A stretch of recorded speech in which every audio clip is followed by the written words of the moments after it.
What's up, guys? Anyway, we're back again. Sorry about I didn't put no videos up.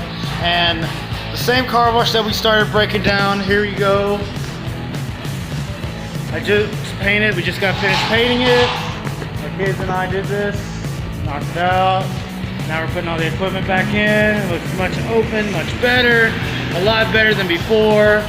So, as this painting part is done, we're gonna take off the plastic. We're gonna do the trimming, the last finishing touches, and then all through till whenever the end date starts, we're gonna put all of this equipment in, all the e-boxes, everything. So more cleaning up, more stuff to do. Stay tuned, subscribe, like, anybody hit me up in the emails, let us know what's going on. Even if you want us to do your car wash, we have a number to call and an email to get a hold of us, and we are here to remodel. We started off with the breakdown, and now we're going into transition from new.